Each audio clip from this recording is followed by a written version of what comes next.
My cabinets are gone and I have no idea what color to paint them. I have so many options. So I'm gonna show you the best hack to help decide color. First, I narrowed down these to just these. Get some poster board, bombs away.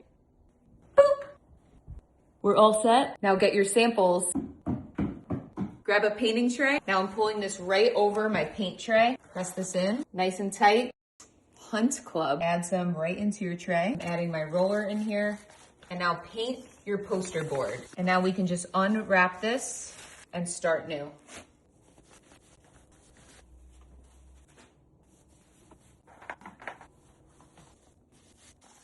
Now, why did we do this? Because these swatches can actually look very different when they're big.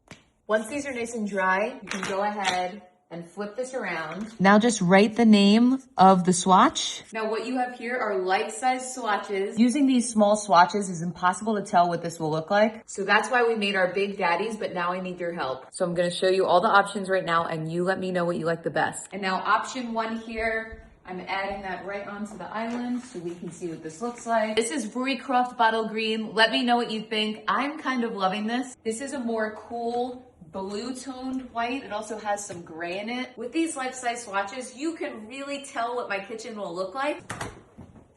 This is a warmer white. It looks super yellow compared to my countertop. I don't like it. Look how different these are. Time for another one. I'm sticking on the 𝐵𝐸_SAGE. Let me know what you think.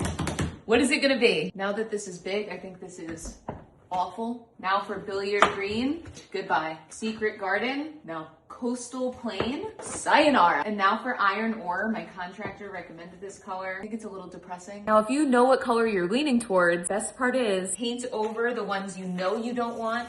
Here we go. And now you can test out what this would look like split tone. You can also get a great sense of what the island will look like. Can't wait to hear all of your opinions. Now, what did I end up picking?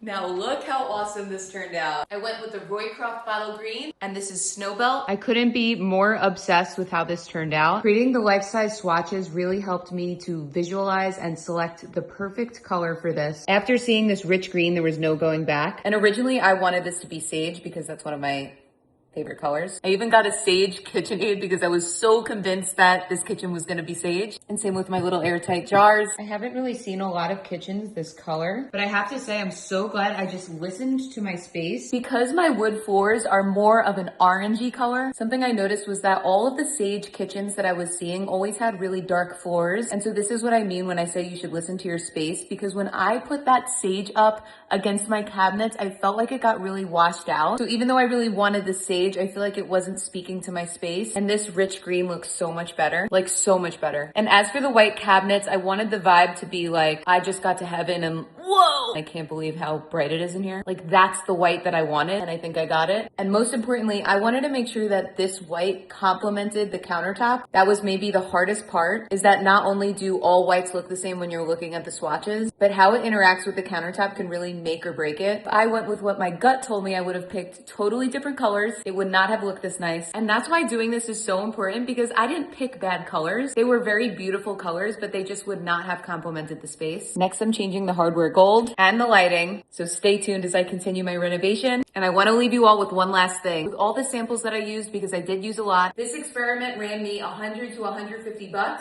But guess how much it would cost if I had to repaint everything because it was the wrong color? A lot. A lot. Or if you're doing it yourself, hours and hours and hours of your sweet, precious time. So get it right the first time. Let me know what you think.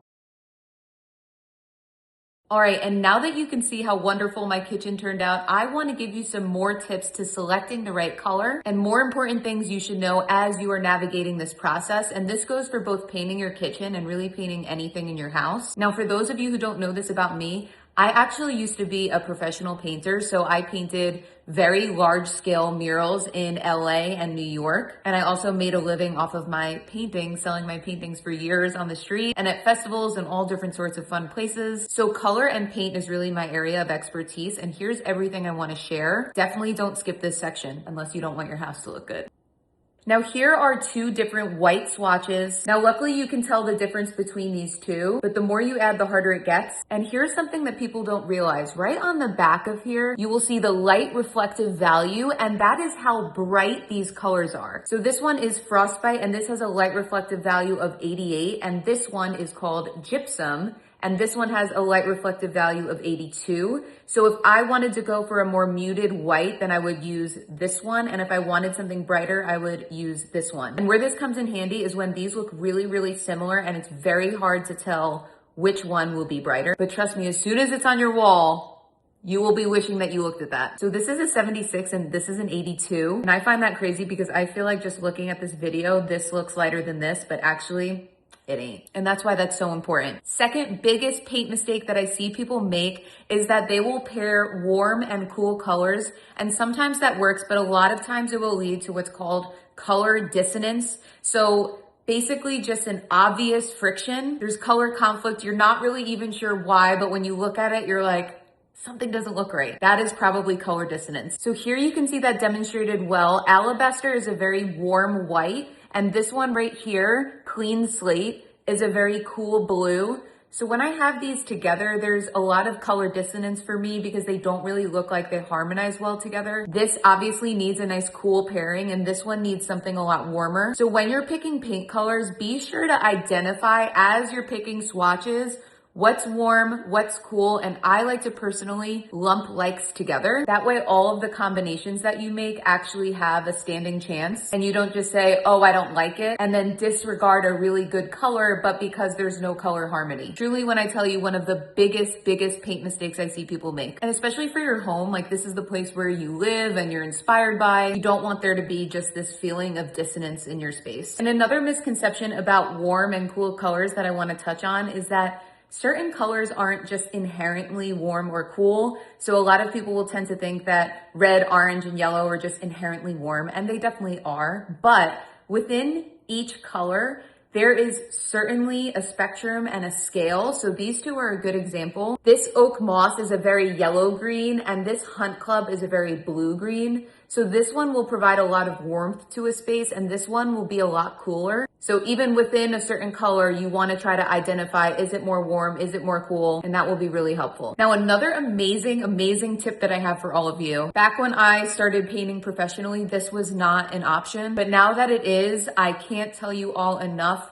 Run, don't walk, learn how to use it. It's so worth it. And that is AI. For me, I use ChatGPT, but I'm sure you can do this on any of the AI softwares that are available now. So I'm gonna show you the mock-up that I made, and I made several different ones. And if you have an open floor plan space, this will be extremely important for you. So I asked ChatGPT to show me what my kitchen would look like if it was one of the 3 colors that I had narrowed down. And here you can see what an incredible job that ChatGPT did. Kudos to ChatGPT. And I even ended up buying the stools that it put in the rendering because I fell in love with them so much. I did not have these stools before I saw this rendering. So that is another bonus that came with all of this. So immediately me doing that helped me to identify, okay, the sage, I feel like, gets washed out, but I really love the navy and the forest green. But if you have an open floor plan, which this is where that comes in, what I also did is I went in and did 2 more renderings, one showing my space a little bit more zoomed out and another showing my space completely zoomed out. When you have an open floor plan space,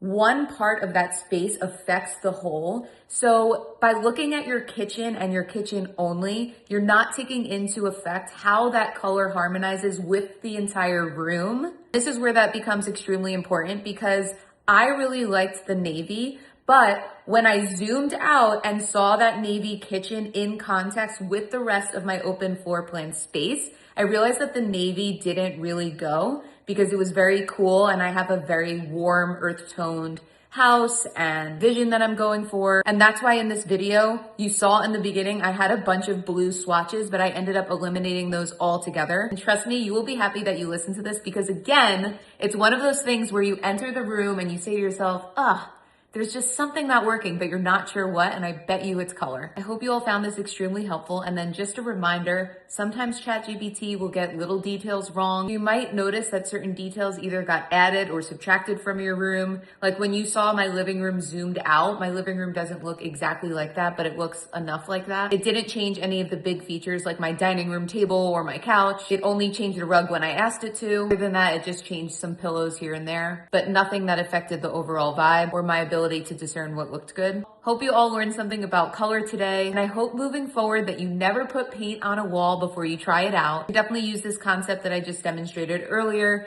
to test out paint colors in your house rather than painting directly on the wall, but it's especially good for cabinets since they can be so expensive to pay somebody to do and take so much time if you're doing them yourself. If you're enjoying my videos, click subscribe. And if you're one of my subscribers already, thank you so much. You know I love you all. Love sharing the world of crafting and art with you all. Thanks for watching.